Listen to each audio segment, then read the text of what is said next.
Turning now to this tragic news, North Albany Middle School right now is trying to navigate the loss of now 2 classmates after that terrible tragedy at Washington Park in Albany where 2 children fell through the ice. This week is going to look different from their typical tasks, but this is something that we're on standby to support the larger school community when needed.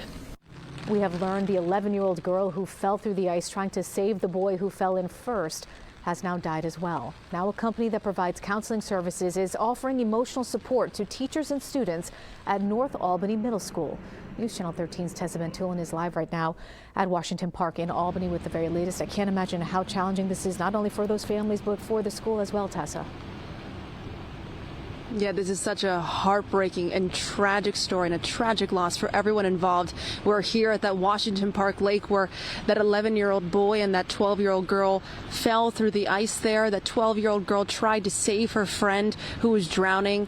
And that is why clinicians with Northern Rivers has extra sets of hands at North Albany Middle School.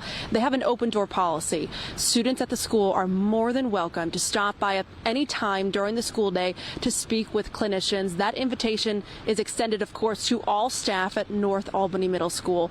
Both the girl and the boy who died attended that school. Police say the boy was pronounced dead on scene when it happened on Saturday. NewsChannel 13 learned yesterday the girl passed away after spending a few days in critical condition in the hospital. I was able to chat with Katrie Noble-Johnson. She is works with Northern Rivers. She is a senior behavioral health director.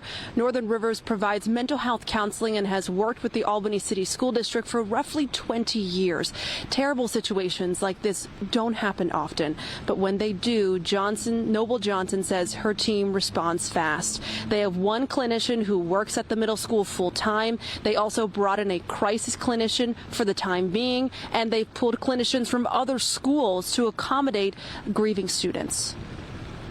One of the very first things that's most important is just to give them that opportunity to have space and time to talk. It's not always at a planned time. It's not always what's convenient, for us as adults, but just being present that this could be the moment that they need to cry or respond and just, for adults to be available. And Noble-Johnson also wants to note that these clinicians, they work at the school, many of them full-time. They're there on a regular basis. So for these students and staff, they have a familiar face to go to. So it makes that conversation just a little more comfortable for them. And coming up new at 5 o'clock, we have some tips for parents who has a child who's dealing with this tragic loss. Reporting live here at Washington Park for NewsChannel 13, I'm Tessa Ventulin. Sabrina. Our hearts go out to those families. Tessa, thank you very much. The North Albany Middle School PTA has started a GoFundMe to help the families of those 2 students. Donations have been coming in all day. Right now, the fundraiser has raised more than $18,000. That number has been steadily increasing all afternoon. We'll continue to check that for you. You can, of course, participate in donating as well.